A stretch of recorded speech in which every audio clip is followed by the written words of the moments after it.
everyone. Welcome to another episode of Spirit Walking with Asa Hoffman. And we are in the series, The Perspective on the Reemergence. And as you probably already know, tonight we have a really interesting guest coming on with me.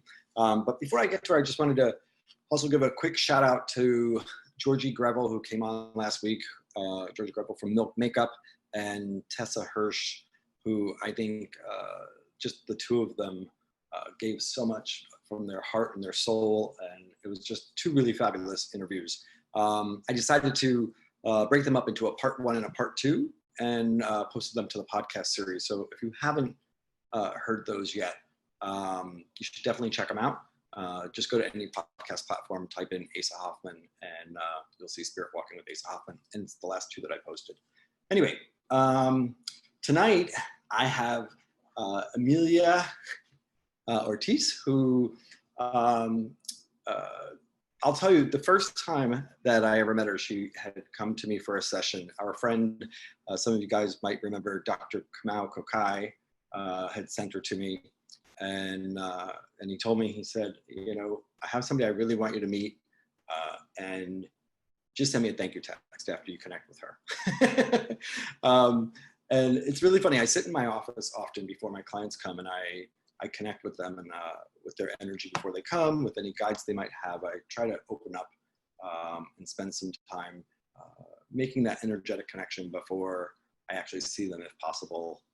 For me, it strengthens the whole experience between us. So when I did that for Emilia, when she was coming to me, it was interesting because when I started to open up and reach out and connect with her energy, I suddenly noticed that the room was full. And I had a group of ancestors who were in the room with me, checking me out. And there was nothing harsh about it. It was, there was nothing, ghetto in the energy. It was just sort of like, yeah, we just want to see who you were. It's all right. And then a few minutes later, she walked in, and when she did, it was like a bright light shining, and we've just been connected ever since. Amelia is a Bruja. She's a mental health advocate. She's a healer, and just an all-around amazing person. So if we could, Lizette, bring her up, that would be great. And honestly, I promised when I started this that I was going to bring on some of the most interesting people that I know, and really diverse is what I've been looking for. The diversity of people with diverse ways of walking in the world, because I think that's how we learn and grow, is not by just spending time with the people that we know or that are homogenous to who we are, but spending time with people who also maybe show us another way of walking in the world. And Emilia does that in such an amazing way, and with so much heart and so much love. And I just cannot tell you how happy I am to have you here. So thank you for being with me. Thank you for having me. I'm so excited. I appreciate that you always speak so highly of me. Well, it's because this is exactly how I feel. And it really was. I don't know if I ever even told you that story, that like I was sitting in the room and I opened up, and literally there were these ancestors. They were like, they weren't like this. They were just like, okay, yeah, you seem okay. Yeah, they tend to be like, I just want to know who you are first, and Speaking of family, just wanted to first check in. How are you? How's CJ? How's your mom? We are good. My mom is good. I mean, as good as somebody who works in education. She's a guidance counselor in a school, as much as you can be good in these times, between all the craziness. Me and CJ are good. He's great. Enjoying, in a sense, being able to, have some downtime as an artist, but also a little anxious because, he want to get back out there. So we good otherwise, though. Yeah. And how has it been as a couple to be, going through quarantine together? Has it been a positive experience, a difficult one, a little bit of all of the above? It's probably a little bit of both, because I mean, to be honest, everybody's having some sort of bumping of heads at a point, because you guys are spending, an even more kind of, a copious amount of time together. And I mean, for us, we already spend a lot of time together and, you know, we're living together and stuff. So that made it kind of easy for us transition wise with all this. But we definitely still bump our heads like most couples do. You know, we just find our way through it. Yeah, well, I mean, I think that's a part of it. I did see, uh, how long ago was it? There was a post at one point about love languages. I don't know. You know what? It may have Yes. been a while ago. I don't know because I sort of Yeah. It got was a into. while ago. It was like a few months ago, I think back in like the fall, I think, or like, you know, early winter, I think is when, or around then, around like the fall. Was exploring love languages affected your relationship? I think that for us, like it's been helpful to have an open dialogue about it. We have similar but different love languages, and they kind of do work well together. So that's been helpful. But at the same time, there are moments where we do both have to communicate to one another, like, hey, I'm not getting enough of this, you know, I kind of need that. But having that open, honest dialogue has been a lot better as far as navigating, you know, through having different love languages. Yeah. I mean, listen, I think that we also learn so much about ourselves navigating that with our partners, right? And how because sometimes we have a certain love language and then we get it, but then we sort of Yeah. judge also where it comes from. I mean, there's a lot of opportunity to grow through that. Yeah. I think, listen, right now, anything that helps us learn how to grow through our communication is really important. Given where the world is right now, learning how to hear each other, how we receive from others, how we put out our stuff into the world, it's such an important time around that. Yeah, super important. You know, and I think a lot of us are being tested with that, you know, in all of our relationships, romantic or friendship, family. You know, I think especially family with this whole quarantine thing, I think a lot of people are recognizing the different love languages that they have in comparison to their family members and trying to navigate, you know, being honest about that, because it's not like you can just dip out for the night, you know, the way we could before and go complain to your friends about it, you know, or get it off your chest. No, you have to just literally go to the other room. Yeah. Go. Yeah, like I'm gonna see myself out for a few minutes. So you have an interesting, byline here with, Bruja, mental health advocate, healer. I also know that you're a cannabis advocate. Like there's a lot of layers going on. Reiki, I'm a healer, I'm a layered cake. layer cake. So I want to know where those layers started. I would love to know a little bit first as far as the Bruja. Like how did that really become a part of your life? Or how far does that go back? So for me, it goes back, you know, like pretty far, even in childhood. Like my father used to, you know, call me mi brujita, you know, like my little bruja, my little witch, because between my sensitivity and my connection with nature, it was just one of those things where, especially in like, you know, Puerto Rican culture, it's just a given. Plus, it was something that in his side of the family had been practiced by different family members, you know, in their own way. Everybody got their own thing. And so as I got older, you know, there was even a point where I made crystal bracelets for people when I was a kid. And I was very particular about who got what and, you know, between spirits and also just my own intuition. I was very like, no, you need this one for that. And no, you get that one. So I guess for me, like it even started in childhood in ways that like until I was an adult, I didn't quite recognize.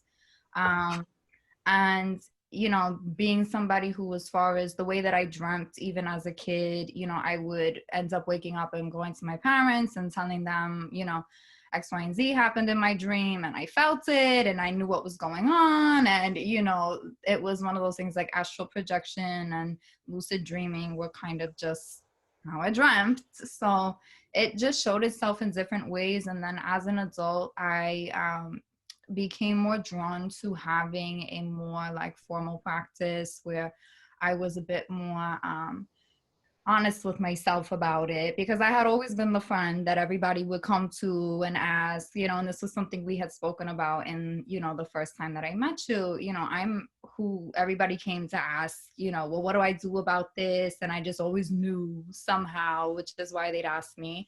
Or I had all this understanding of different herbal uses and things like that, which were really, I guess like the foundation of my Bruja work and understanding how to work with different plant energies and things like that, not just for like spell work, but also for healing, because the two really do go hand in hand. Whether it's a banyo recipe or something, and I guess like it's interesting because there was times where I kind of denied it, because there was that piece of being told by people outside of my family that it wasn't, you don't do that, that's not good, and just wanting to keep that private. But there came a point where for me there was no keeping it private. Everything was just so loud, and my spirits were like, girl, you know better, this is not like, you know better, you came here to do work. And I just had to step up to that and kind of, be more open to whatever I could, connect with, as far as different elders who guided me, and also seeking and gaining my own knowledge. Yeah, well, you know what? I also, there was a lot of persecution in Puerto Rico to the old. So, there are still those people that will approach it from that place, from that fear. Although I do think that, we're definitely seeing a rise, right? We're definitely seeing, the world waking up and saying, well, wait a second. No, no, no. This is a healing art, and it's a part of my culture. Mhm. And people like yourself who aren't willing to deny it. Yeah. Your father, are you saying, did I catch that? Like, it's your father's side of the family? Like, this is in your family? Yeah. And it's one of those things where, like I said, everybody has their own particular way, of doing what they do and practicing.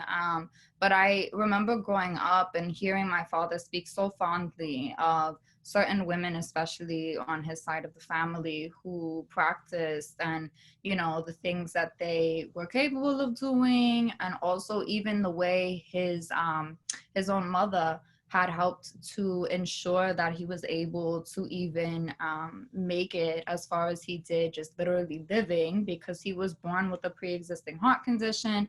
They had told her, there's no way he's even going to make it past, being a baby and all that stuff. And throughout all of it, she was able to do all kinds of things that kept him here long enough until he was, I believe it was like 15, and he was able to get this experimental open heart surgery, which is what saved his life. And he would say to me, how public he was about that was a bit of his own personal choice of knowing with discernment, who do you share this with.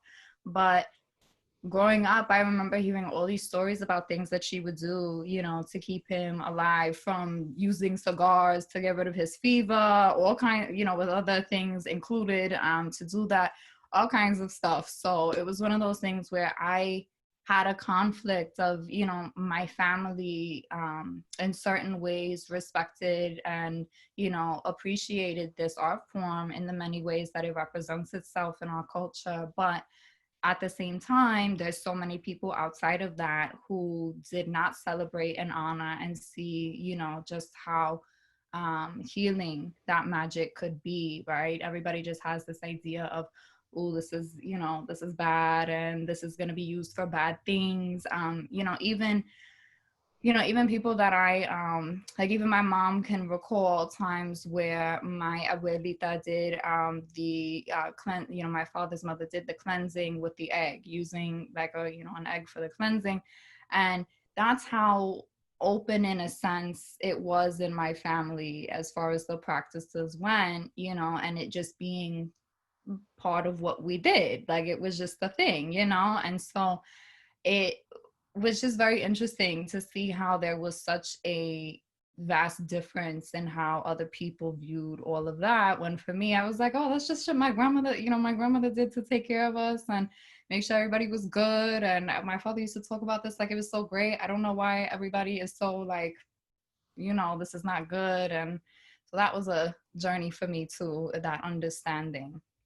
Well, and I think, I mean, I think a lot of it has been driven out historically to take power from the people, right?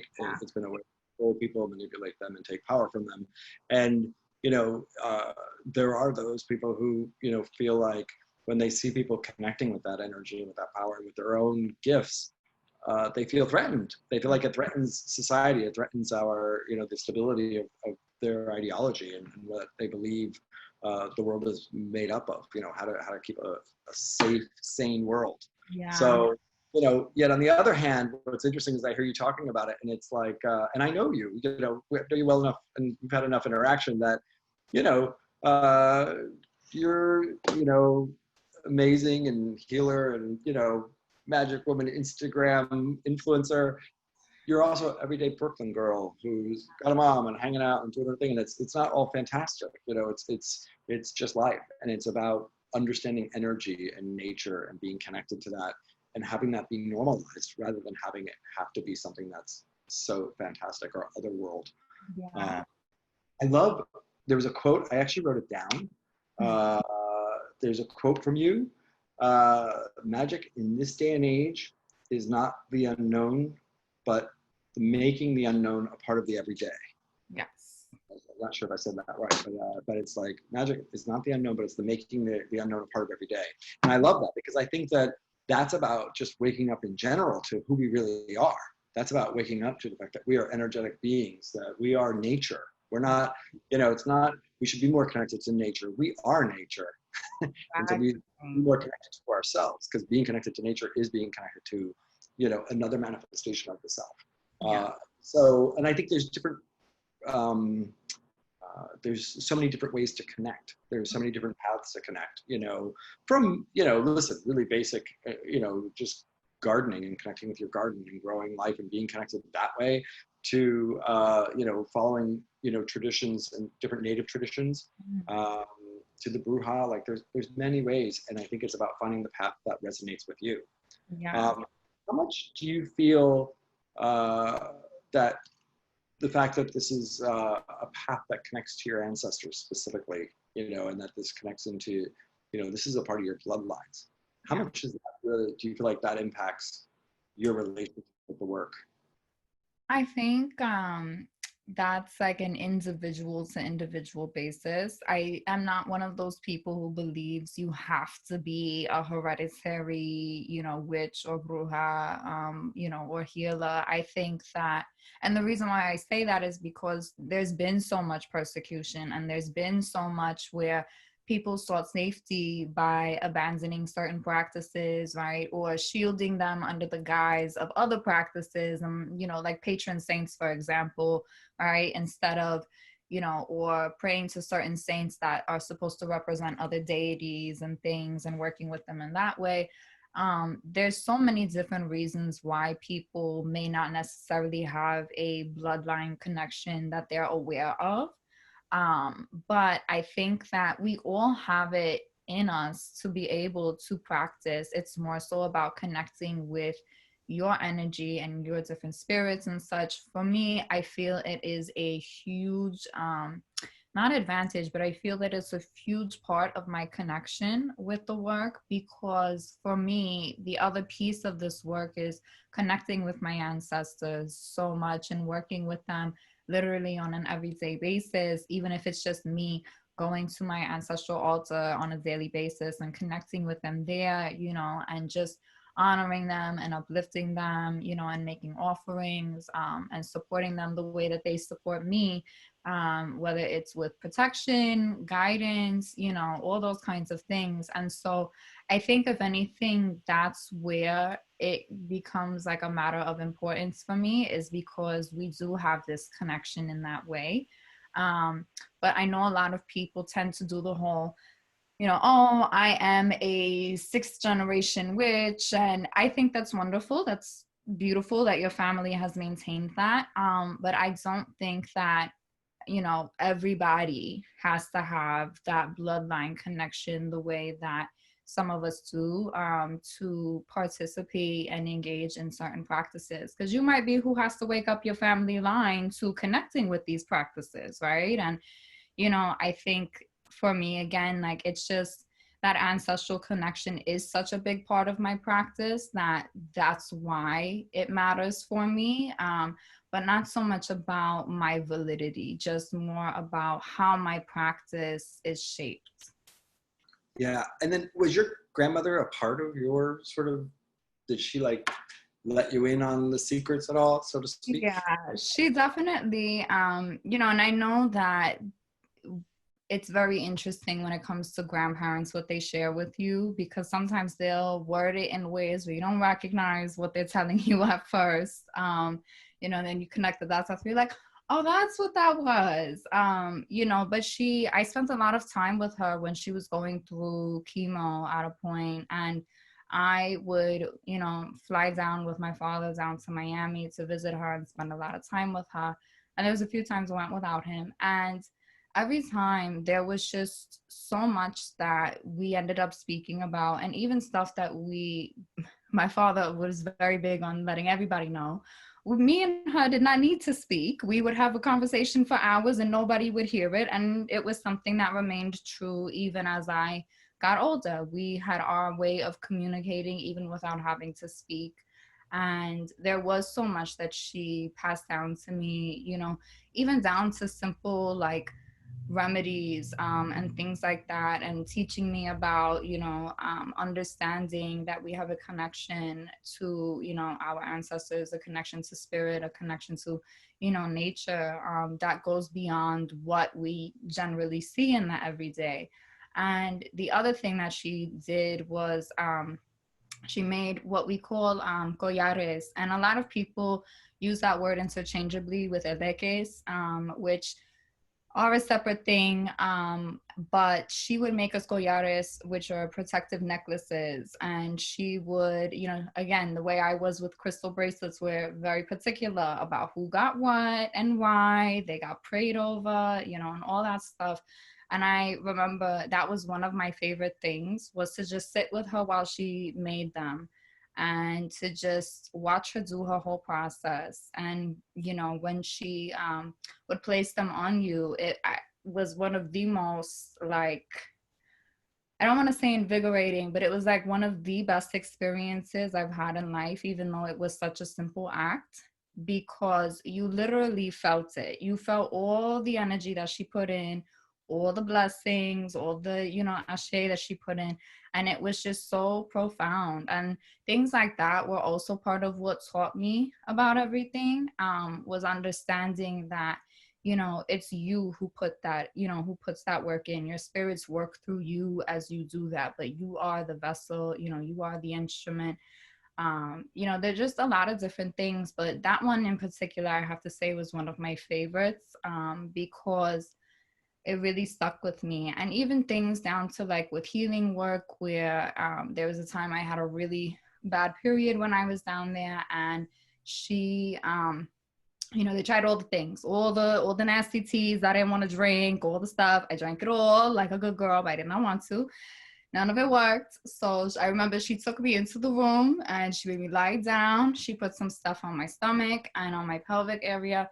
And she told me, you have to do circles in this way, you know, and showed me a certain way to do circles, with my hands, with, you know, to take away and to bring in kind of thing. So there were little things here and there that we also did in private, that really were very essential in my understanding of witchcraft, because then even as I got more formal with my own practices, you know, there's that piece of going clockwise or going counterclockwise for certain reasons. And that was kind of, you know, the foundation of, now I know why you were talking about that, you know, in your own way. And I have to say, like, it's a blessing to have been able to have that opportunity. Yeah, that is a blessing. And, you know, witches are the healers. Did it help when she took you in the room after the herbals? Did that take care of the period? I was gone. I literally went to sleep in about 5 minutes. I woke up about 30 minutes later and I was fine. That was it. I was fine. Probably thought, we're going to move you out of the way so that this can process, because you're hanging on to it a little too hard. So let me move a little energy and let you sleep. Yep, it did just that.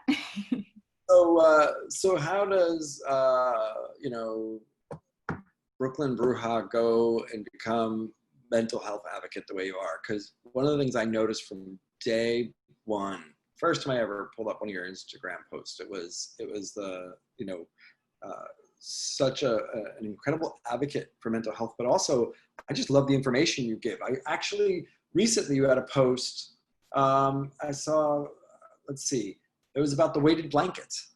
Yeah.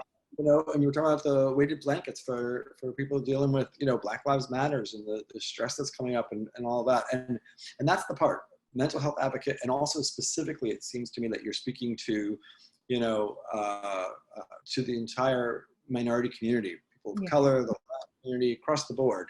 So yeah, I would love to know a little bit more about this. Like first, you know, what's your entrance to even to paying attention to mental health? I'd love to start there if you don't mind. So for me, it really, was based in my experiences with my own mental health, and how that was even spoken about and how it was addressed and such. Even having a mom who is a guidance counselor, it doesn't mean that there's not going to be, mental health issues that I deal with. And it doesn't mean that I'm not going to experience certain things when it comes to my mental health, like feeling, for me, there was a big emphasis, and I didn't feel like I heard anybody in the mental health, advocacy community speaking about things in a way that I could relate to or a way that I could connect with. And I got really lucky where the first time that I even spoke to somebody about my mental health stuff was in high school. And it was with this one guidance counselor, Miss Perez. And, I say it all the time when I get asked about that. She really changed my life.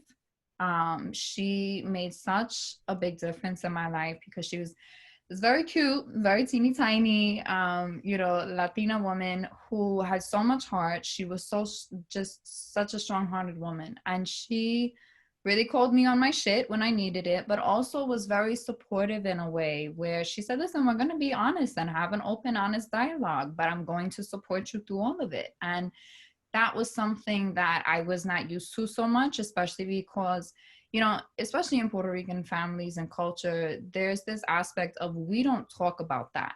Like there's literally just this thing, we don't talk about that. We don't do that. No, we don't talk about that. We don't have those problems. And especially having a father who was Afro-Puerto Rican, there was this emphasis of being like this strong Black Puerto Rican man in the world.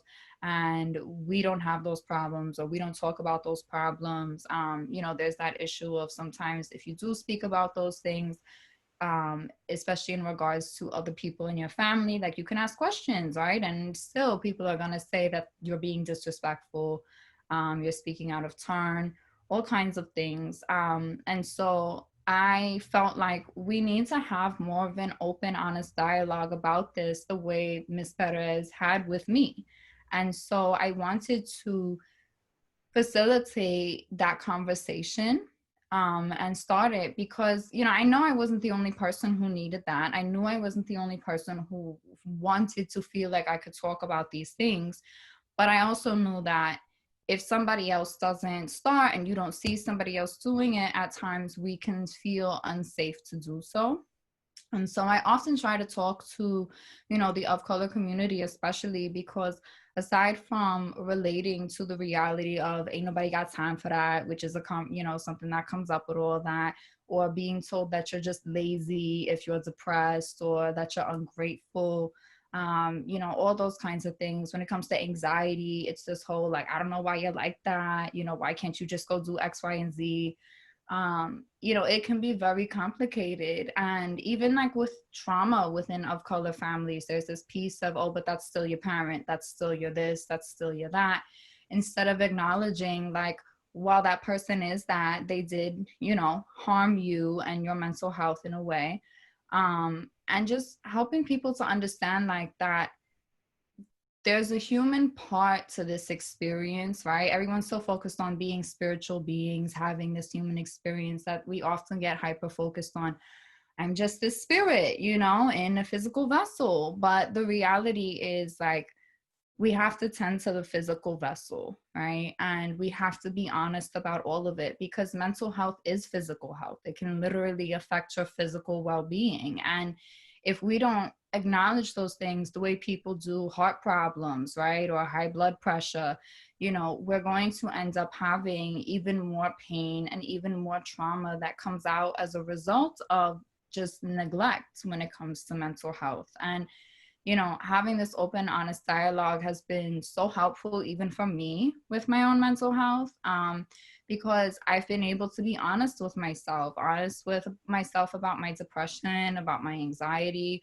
about my own traumas in life. And it's something that has created this opportunity for me to connect with other Black and brown women and Black and brown people who speak about these things and who feel that it's an issue in our community that we don't have access to services related to mental health with people who look and sound like us, because it can be hard to relate to somebody who doesn't look and sound like you when you're talking to them about your problems, right? There's this piece of feeling like you'll never fully get it, right? And that's valid, you know? And so we have to create those spaces, right? And take the initiative to provide that for each other and to connect each other with mental health professionals, or even just things that you can do in the interim if you're not ready to connect with a mental health professional, right? Like such as the weighted blankets. Those are really great for, it's not going to solve all your problems, but is it going to help you with getting a better sleep if you've had some trauma, anxiety, you know, PTSD, etc.?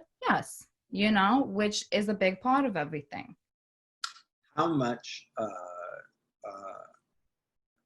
well, actually, you know, do you think shame has a lot to do with, you know, people of color as far as being able to, and people in general, being able to, you know, claim their mental health issues and their challenges and being able to talk about it?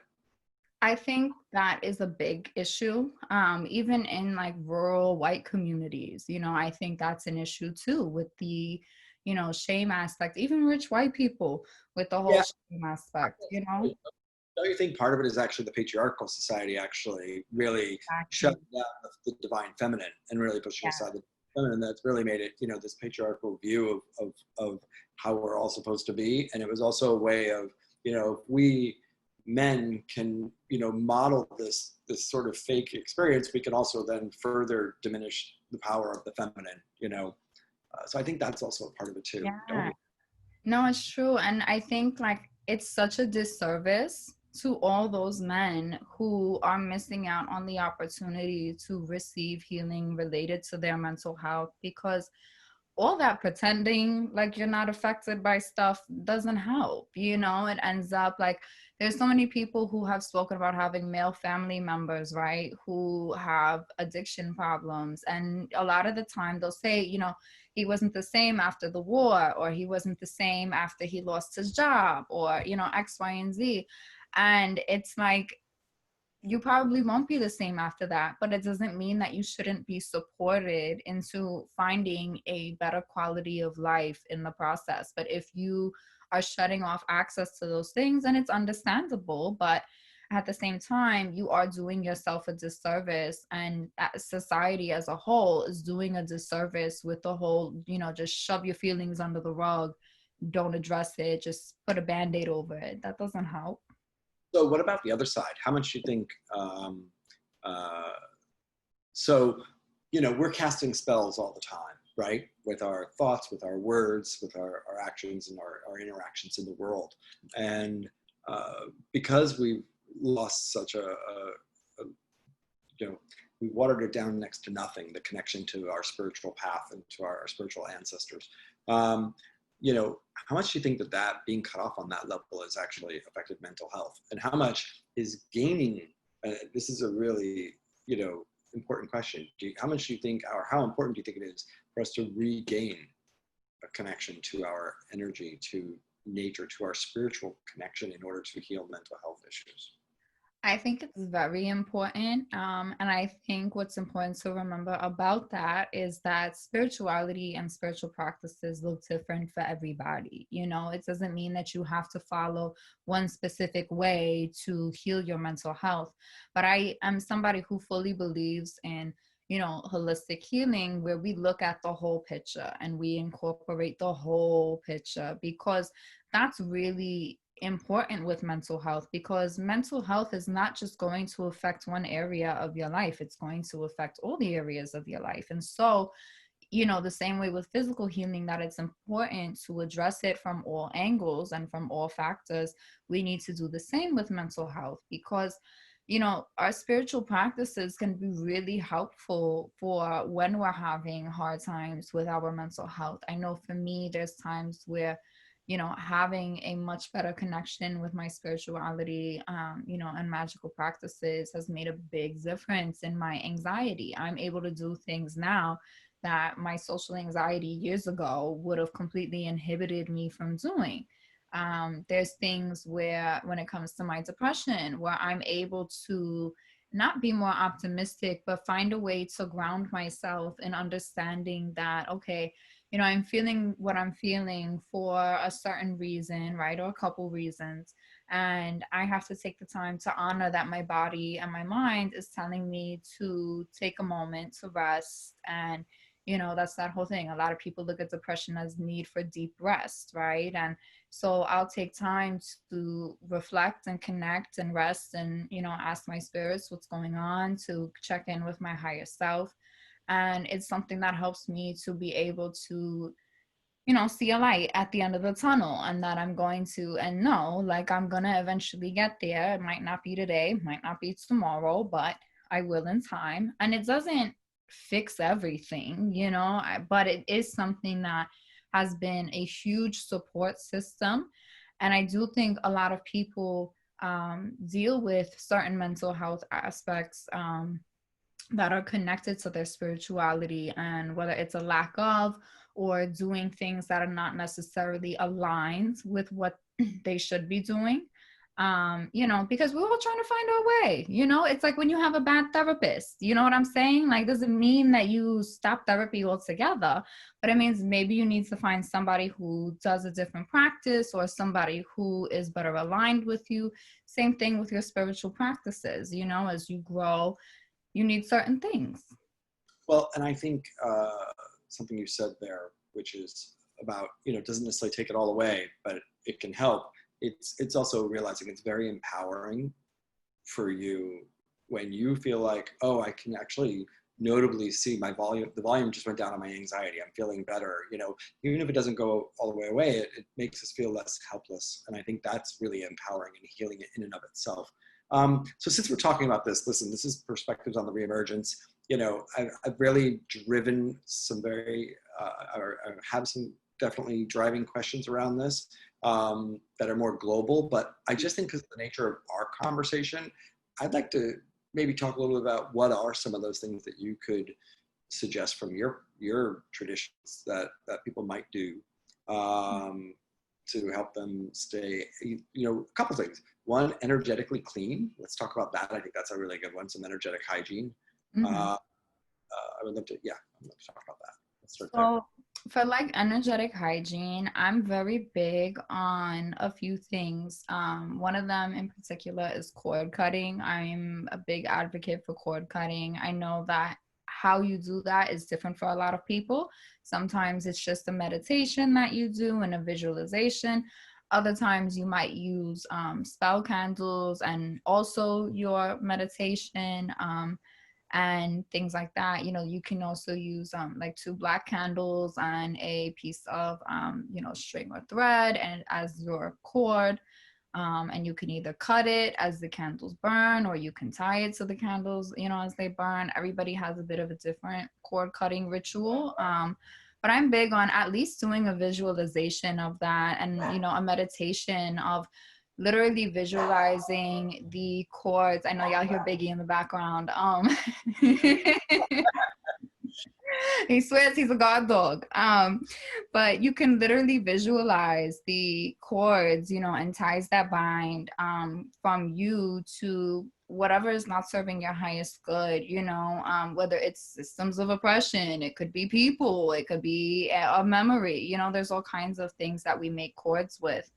And literally visualizing yourself cutting those cords and severing those ties that bind. I'm big on saying it out loud. I sever all negative ties that bind, and are not serving the highest good. things like that. Also, I'm big on like accessible kind of ways of cleansing yourself, especially in these times where, you know, even a lot of my herbalist friends are like, everywhere's out of everything and I can't get shit. Like everything is sold the fuck out. I don't even have no more to harvest. Like everyone's a hot mess about that. I'm big on salt is always available. And it's such a powerful like cleanser, whether you want to stand on a pile of it in your shower because you don't have a bath, or you want to take a bath with it, you know, sometimes even just casting a circle around yourself with salt and taking time to meditate in that circle and visualizing, you know, energies being dissipated and transmuted. Those are some of my favorites because they're accessible and they're really easy. Another thing that I live by is using agua florida or Florida water, you know, for even if it's just a little quick freshen up kind of cleanse, you know, or rose water to clear your aura really quick. You know, there's little convenient things that we can do in this time when we feel so overwhelmed a lot of the time with the influx of news and all the collective energy that's going on. It's important to have like easily accessible things, you know, with keeping your energy clean, and just owning that. I think something you just said too made me think of something, which is, you know, realizing like when we have our TV and the news on and certain things, or even, you know, watching some, bad reality show, you know, this, it's all energy coming into your space, and especially, you know, being amplified through you, because we are amplifiers, as you said. We are the healers. We're the spellcasters, so I think just even taking the time to turn off your electric devices, you know, put your phone on silent, like cast it all aside, and just consciously, you know, intend to ground the energy in your home in peace and calm, protection, bringing a space of love, heart, safety, healing, whatever it is, sacred space, you know, and just bringing that in and turning that on is really, you know, I forget to say this because I take it for granted because it's what I do. But I forget that people might not really think about that your home isn't automatically clear and protected and safe if you know, you want to create that space. And it is as simple as just turning it off and anchoring it and really claiming it as your space, you know? Yeah. No, that's so true. And then, you know, I love the salt, by the way. Yeah. This is the idea of making the salt circle around you and then meditating inside of it. I think that's another really good one. How about people connecting with, like, if they don't have necessarily a relationship with their guides, you know, just any suggestions as far as connecting with the guides? So you can, I mean, for me in particular, there's this aspect of, you know, we're taught ancestors first, you know, and everyone else after. But I do know that some people are not comfortable working with their ancestors, you know, for a variety of reasons, whether it's that, you know, our ancestors were people who engaged in harmful behavior, you know, towards people that we knew in our family or us. You know, there's all kinds of reasoning that you may not want to work directly with them yet. And that's okay. As far as like, you know, connecting with your spiritual guides, if you don't necessarily have an established connection with them, you know, some people will set up a bóveda, but that may not be aligned with your practices. However, I do think everybody should set up at least one altar in their home that is, you know, for their guides to try to sit and meditate at and connect with them. You can, you know, say out loud, you know, things like, I call upon my guides of the highest vibration, both known and unknown, to come forth and assist me in this time. You know, I offer you my upliftance and I thank you for your presence in my life, things like that. And just making a note to try to build that relationship with them day by day. I often tell people that, like, connecting with your guides is kind of like connecting with a new, you know, partner in a romantic relationship, where you have to build the relationship and you have to build a connection. And, you know, it's not a one-way street where they're just going to tell you everything and always protect you all the time and sure, but you have to have this exchange with them where you are actively trying to connect with them. And so I think, like, even just meditating at your altar every day, you know, you can set up, a candle and a glass of water and keep it really simple if you are not ready to do anything big. But offering them light and having a glass of water as a vessel and also kind of as an offering is really helpful in beginning a basic, kind of connection with them. You can do a lot with a candle and a glass of water. Yes, and some salt. Yes. And realizing that that we all have the ability to connect. We all have empathic senses, and we all have the ability to receive. Some experiences may sound more, amazing than others, but honestly, when you make that connection, no matter how subtle, it's really powerful. Yeah. And we all have them. I think that's one thing that everybody should know is everybody has spirit guides. Some may be louder than others, but we all have at least one member in our spiritual core who chose to guide us. However they chose to guide us, right? Whatever they chose to be their line of communication, they're there. And trusting that they're there and, just working to establish that connection, like you said, no matter how subtle it may be, is really powerful. So, one of the things I heard through this whole COVID thing is nature, nature, nature. It's so important to connect with nature. The other thing I want to bring up, what are some of the ways, you connect with nature? So I'm really big on connecting with plants, both alive and, those that have been, dried or that have been cut to be used in a bath. I think that my favorite way is just literally working with plants, even if it's house plants, and spending time with them and talking to them. There's a reason so many of our grandmas used to just talk to their plants. It wasn't just to make them grow. It's because it was this established connection, especially for people who may have, grown up in a more like countryside type of, where there were more access to nature, as opposed to in the city where it's quite limited. My favorite way is really just like, whether it's touching my plants or literally putting my hands in the dirt or putting my bare feet out on the dirt and just being still and trying to be present for all that, nature is doing, whether it's the birds outside or the wind blowing through the trees, and just taking a moment to be present for that and how that feels and be more of an observer, and just being present for all that's happening, because it's so easy to want to become active in it, right? And, get your hands in the dirt and start gardening. And that's really helpful and powerful. But so is sometimes just being still and being present for all that nature is and just allowing it all to present itself to you. It's been something that has been really helpful for me throughout my life. And even with other types of nature like water, going to the ocean anytime that I've really been troubled in life has been really healing for me and really helpful. And just connecting with nature's ability to assist us, even by just being there, and just being present for it. So one of the reasons why I think that we're being guided to nature, besides the remembering and remembering who we are, I also think, I think that there are a lot of forces that are out there that are working right now that are of bright light, that are of love, that are driving humanity and the world forward. But there are also a lot of really dark forces at play here. And I don't talk about this a lot, I'm more and more starting to just feel like we have to bring this into the conversation and recognize that is there.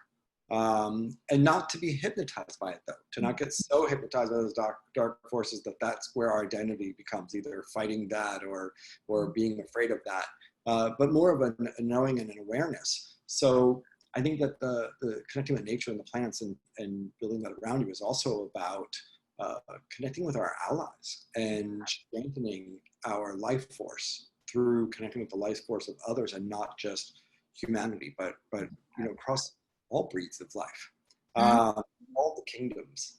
I wonder, in all of that, do you think, what am I going to ask?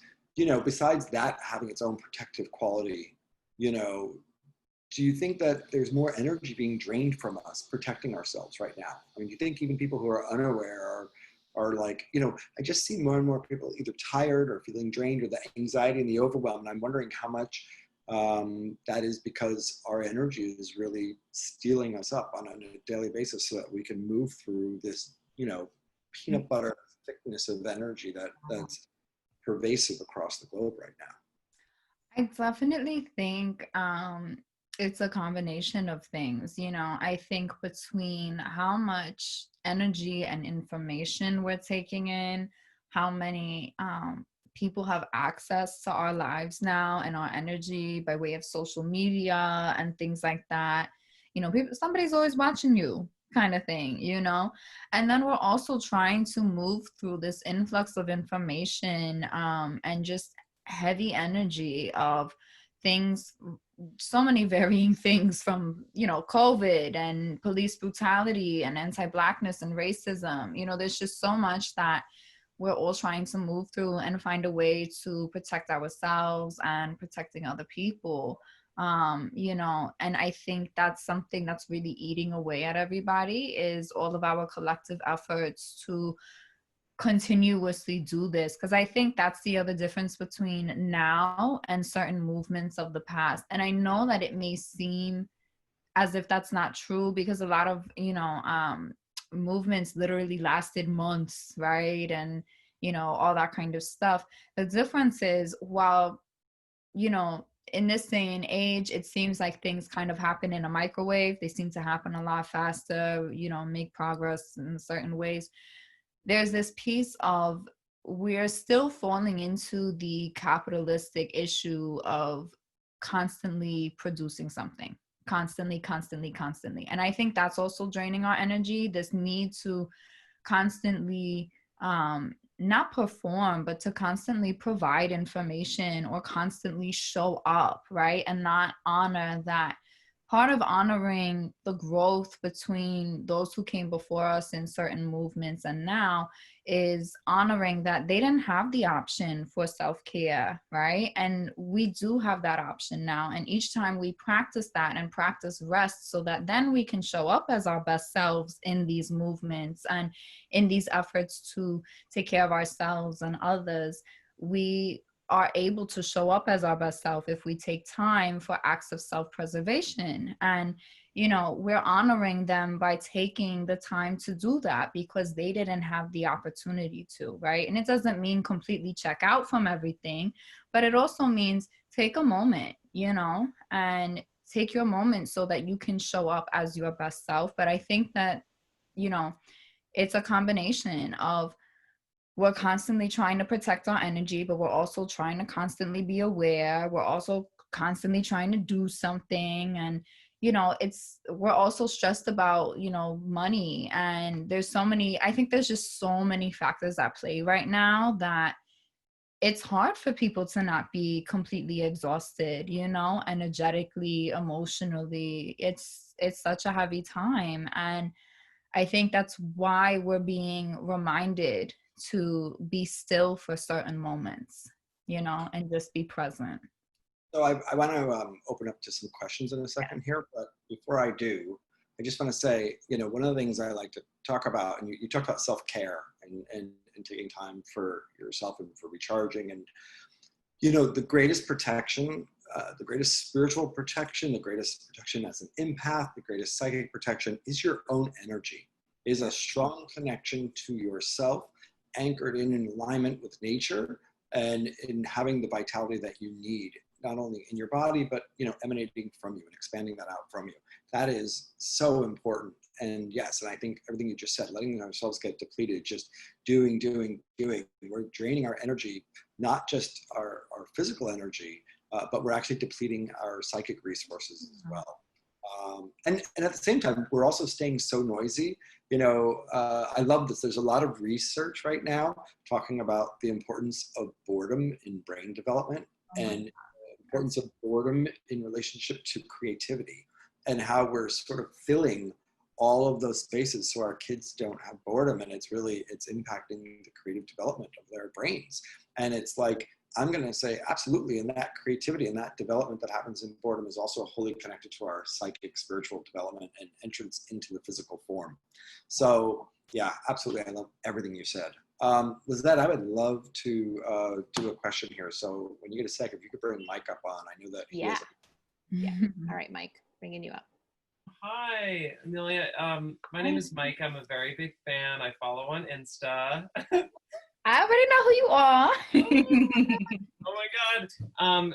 Well, this has been really lovely, and I think a lot of things you guys have been chatting about have been really helpful, especially given all the things going on right now. So I just wanted to thank you, first off.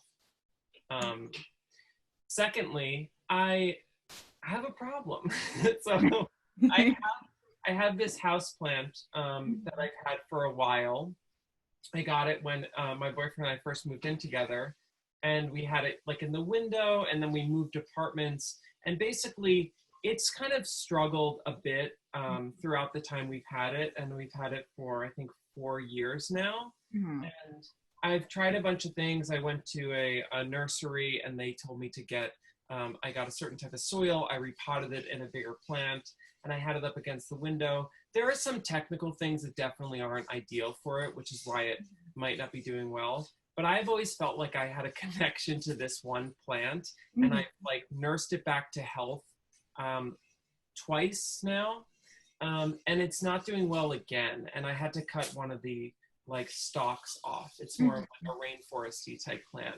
And are there any things that I can do from your perspective that might be good to, you know, along with the other things from this kind of like sassy lady at a plant shop who like judged me for like the pot. Anyway, are there any things that I can do from your perspective that might be good and healing to the plant?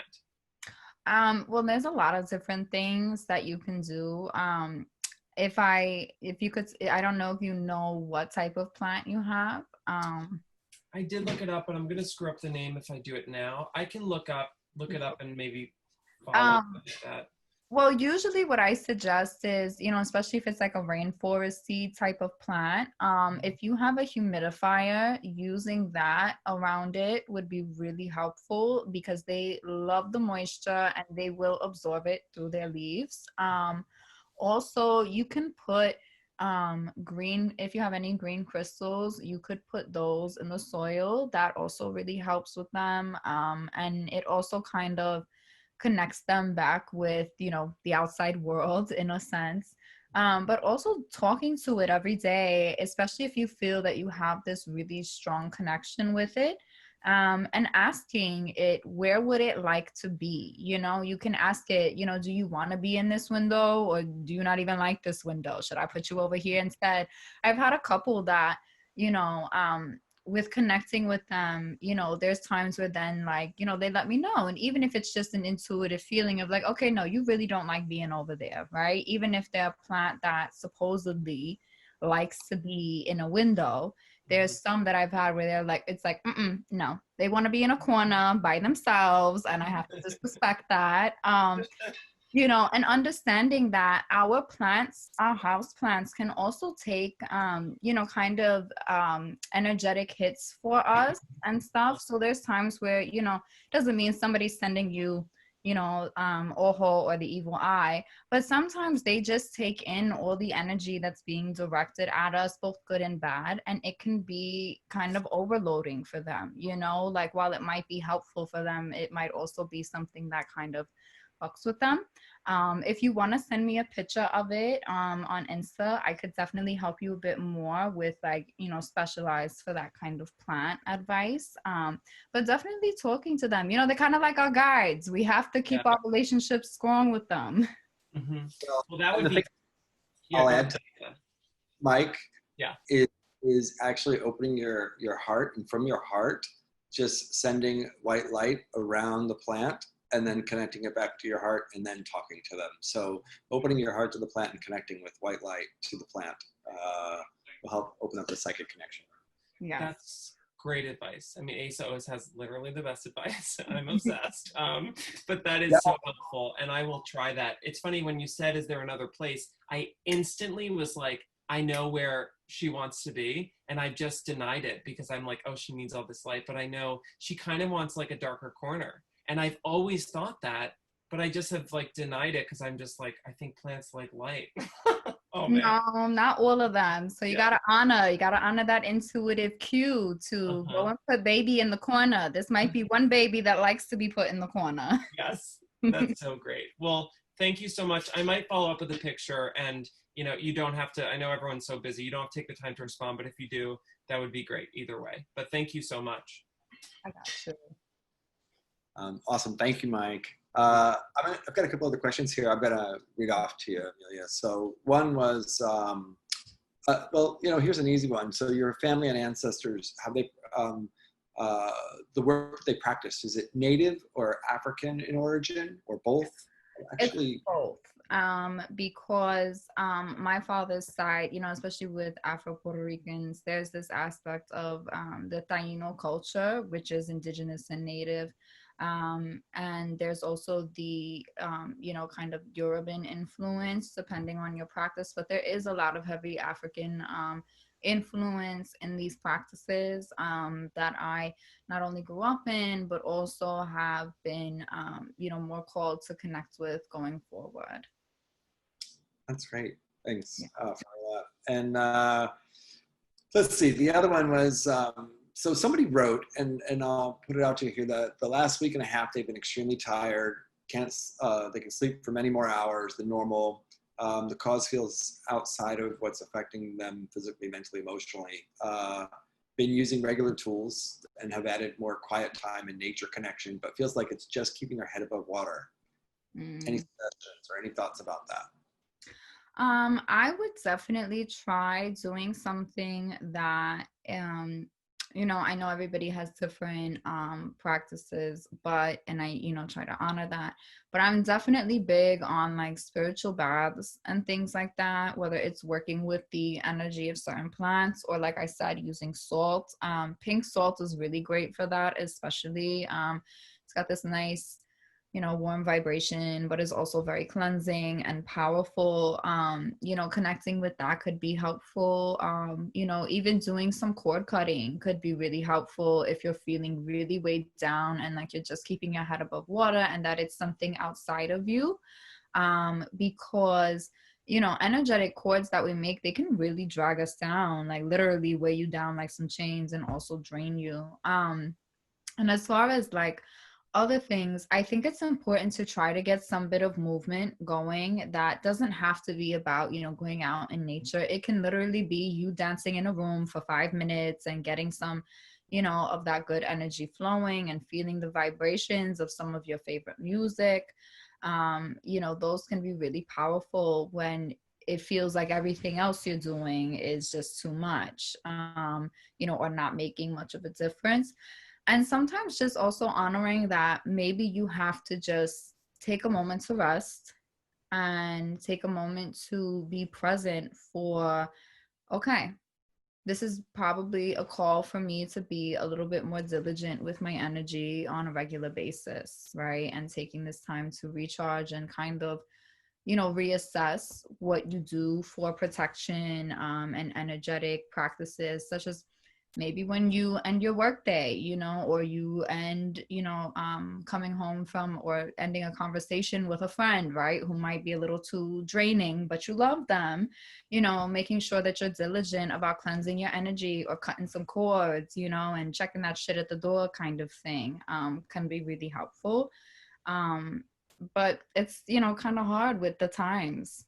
Well, I want to add to that, and I think everything you said was spot on, great. The thing I will add actually goes back to something we were talking about earlier when we were about doing certain, you know, certain energetic or magical work would help, you know, lessen the anxiety or help you manage it, but it didn't necessarily make it all go away. So one of the things I would say to the person asking this is, number one, realize like maybe you are just going to keep your head above water because maybe that you're being that impacted by what's going on in the world. And if you have kids at home or a partner or, you know, work and other responsibilities, if the work that you're doing is keeping your head above water so you can get through it, maybe what you need to do is just honor that and just be grateful that you're able to keep your head above water and let yourself build on feeling like that's enough for the moment. And that may actually help strengthen you so the next thing you do will have more power. Because what we tend to do when we're in that state is to feel negative about the fact of just keeping our head above water. And then that actually disempowers the things that we're actually doing to help us during that time when they actually are working for you. And the other piece I wanted to add, there were a couple things in there. You know, I've talked a lot about empaths, and I know you talk about empaths. And I'm going to tell you, you know, if you are a physical empath, you know, you are going to have more physical drain, especially during times when the world is as upside down as it is right now. And so you might just want to cut a cord with the world for a moment, just, you know, whatever's happening in humanity as a whole. And I need to cut the cord with that and be separate from that, so my body can restore, because it'll have a high impact on all empaths, but especially the physical empath. Yeah. Anyway, so I wanted to add that into it. The other one, somebody said, you know, that they've tried to use journaling to let go of the hard things that they've been through, you know, but the baggage around these things just doesn't seem to go away. Any tips? I'm telling you, yeah, you know, I had 5 ideas that came up in my head, and I'm like, bring it on. Yep. You know, I think like there's so many, like I totally understand why you had like 5 things come to mind immediately, because there are so many alternatives, you know, as opposed to journaling. I'm big on sometimes if journaling is not enough, but I've been finding some relief from it, I will burn what I wrote. You know, and maybe that's because I'm a fire sign and I love fire, but I am a very big advocate for that, because you can then release that, you know, especially I like to sometimes do like a really good full moon release kind of thing if I have something really heavy. And, you know, after I burn what I write down and everything, you know, I'll make sure that I go outside, or if I'm not able to go outside, I'll at least release it, you know, out my window. But I make sure that I, you know, am putting it behind me, like kind of, you know, over my shoulder, so as to symbolically put it behind me. That's more so if you want to go the ritual route.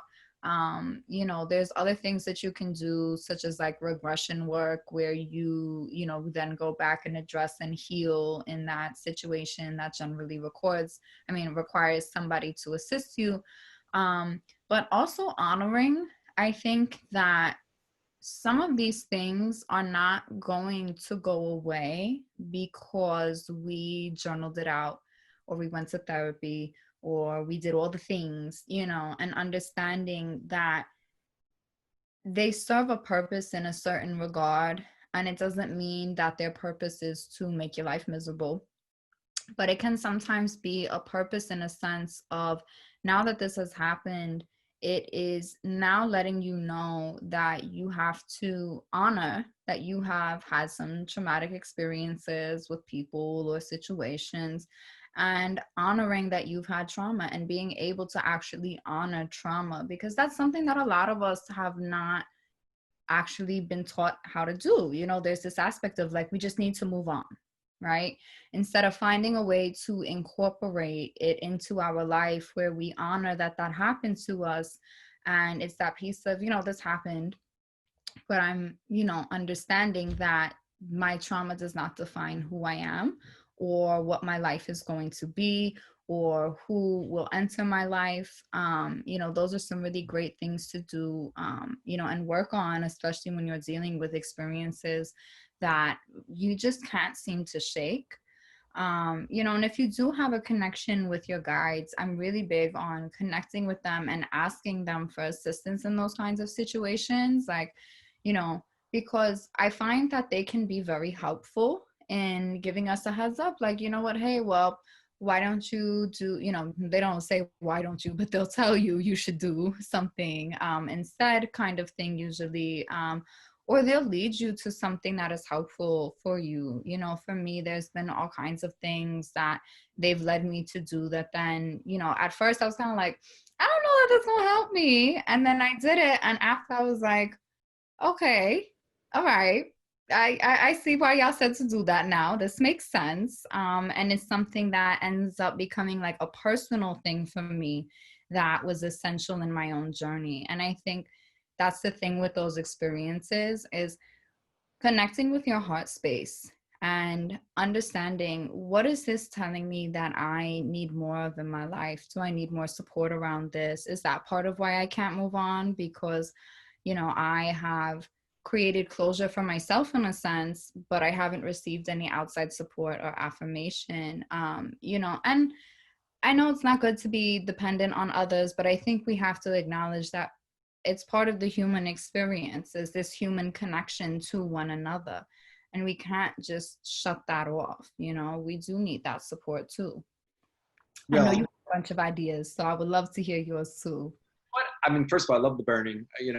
People, if you don't know this, ritualistically, you can use fire to expand your creative ideas and to put your prayers out this way. And you can also use it to burn away and to release. And so I sort of love the multi layers that you gave in there, like also about bringing it into the heart and into our guides and bringing that in. The thing I'll say is, as far as getting help from others, a couple things here. Number one, realize that we can do the work and we do all the journaling and all the stuff to process what's in our head and all of that, but it's ultimately to open us up and get us in our body and to realize, like, all the mental work in the world isn't going to transform us if we don't learn how to release it in the body, and the body is where it's held. So we have to work on realizing that, like, now that you've processed it, it's like hopefully to create enough mental space so that when you're triggered, you can pause and catch that in your body and say, oh wait, I'm choosing a different path. Let me surrender this in my body for the moment. And it doesn't necessarily mean the emotion's going to go away, but even if you just literally physically relax your body, you allow that emotion to move through you in a different way, and your unconsciousness begins to let it go. So it's also retraining our physical response in that. Because there's a whole chemical process happening in your brain, connected to trauma, connected to the hard things in our life. And we get real used to feeling bad real fast. And it's not our fault, air quotes. It's, but it is something that won't change if we don't work with it. And wanting to change it, talking about it, and writing about it alone won't change it. We actually have to move the pattern in our bodies. So even all the rituals, love them. But remember that the ritual is to move the physical energy. If you're expecting to cast a spell and everything changes with no effort in yourself. And obviously, I'm not saying, by the way, Angelica, that you're obviously taking effort, you're journaling, you're doing things. So, but what I'm saying is the effort to actually feel different in your body. It's an internal effort. And it's a really important piece to be added in. And the last thing that might help, you talked about getting help and other practitioners. You might want to work with a healer, not just to heal what's bad, broken, or historically traumatizing to you, but you might actually want to work with a healer to experience what it feels like to feel good in your body and to feel free of that, to actually approach the healing from the opposite end. Yes. So, yeah, those are things. So listen, I want to come back to you. I think, let's see. I will ask one other one here. Do you have any advice on insomnia? You might have an easy one. They said besides weighted blankets. Weighted blankets are great, but also literally creating a bedtime ritual around getting yourself ready for sleep. And I know that sounds a little out there, but we do it with babies. And it's so funny. I spoke about this the other day. Think about what we do with babies to get them ready for bedtime, especially like a fussy toddler, right? There's a whole process from, okay, we're going to have bath time now. You're going to have a nice warm liquid after, whether it's milk or something else. We're going to give you a nice warm liquid to drink after. And then we're going to lay you down. We're going to play soft music, or we're going to speak slowly to you. I would definitely say disconnecting from your devices, at least 30 minutes before you're trying to go to sleep. If you want to keep on like an audiobook playing, that's one thing, but make sure that the blue screen, your screen is off and you're not like being exposed to the blue light, because that does interfere with insomnia. But having tea that you like, just a warm, liquid really does help to soothe the body and help you to get more into that like bedtime state. But make your room a sanctuary for sleep. Also, don't make it a workspace if you can help that. Try to make it a sacred space for you to rest, whether that's sleeping, or just being comfortable and in a relaxed state. The other one, because you mentioned plants earlier, a lot of people work with the tea, like chamomile tea and lavender and different things and the oils. But honestly, I also really like get the plant itself. Next to the bed. That's right. And actually connect with the plant and wrap your energy with the plant's energy, make that connection, and ask the plant, the chamomile or the lavender, to help you remember how to rest, how to feel that in your body, and really begin working with the plant medicine and the spirit ally of the plant, because that plant has a consciousness and it will communicate and connect with you if you open yourself up to it. So, we're so programmed towards allopathic medicine to, put something in our mouth, to medicate it in some form or another, that even when we approach the natural, we're still often approaching it from that place. And I think it's really an important time to remember the magical properties of herbs, of nature, but also, behind the magical properties, the consciousness in nature, and that we can connect with that consciousness and it has something to share with us, each and every one of them. And it's funny because I was going to ask you about bedtime, because I actually read in one of your interviews about you have a bedtime ritual where you cleanse your aura and honor your ancestors, I believe. Yeah, so I'll do, it varies on what I do to cleanse my aura. Like, it depends on if I had, been at an event and I was around a lot more people, or if I was at a homegirl's crib and we had a really heavy conversation, or I just was cleansing myself after my day kind of thing. But I'll do that, and then I will literally sit at my altar or stand at my ancestral altar. I'll connect with them. I'll talk to them. There's times where, I'll offer them, tobacco smoke, or I'll literally just pray to them and talk to them about everything that happened in my day. I'll thank them for ensuring that I made it home safely, and I'll also converse with them about, like, listen, I'm getting ready to go to bed.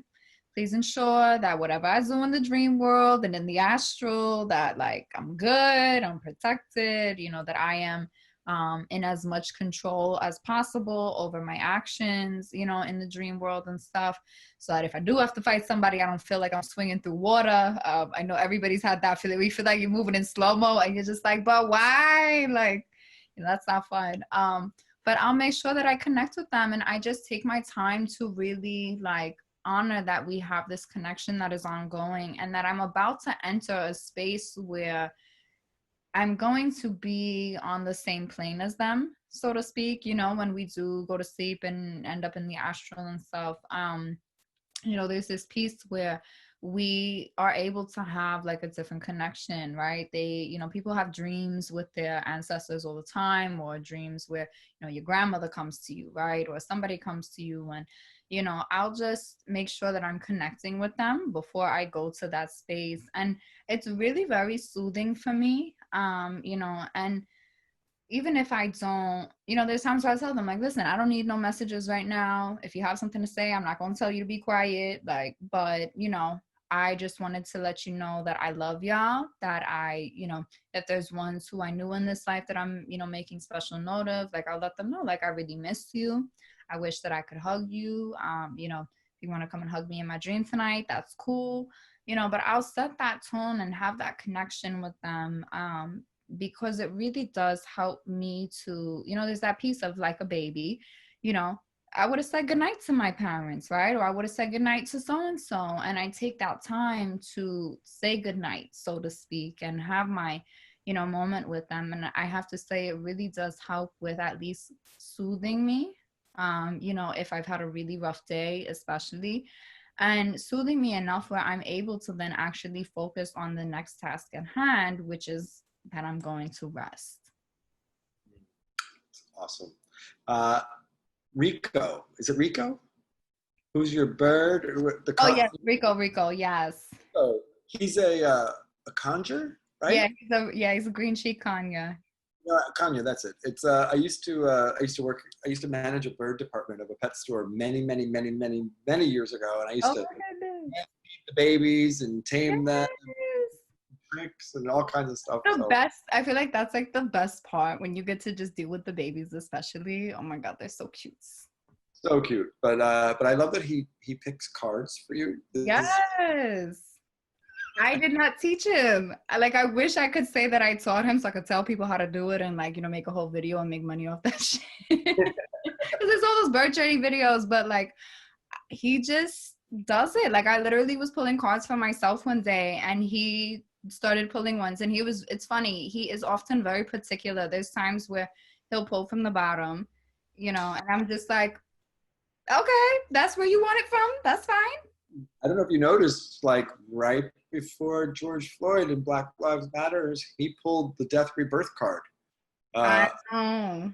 He was on it, and I've definitely seen it in particular. So I was so in tune. It's a little wild, and even at the beginning of COVID, one of the first cards that he pulled during that whole thing was the rest card. And it was literally at the peak where everybody was getting all crazy and doing all kinds of shit that they shouldn't have been doing. Where it was a moment of yo, the message of this is to just, for the moment, pump the brakes, rest.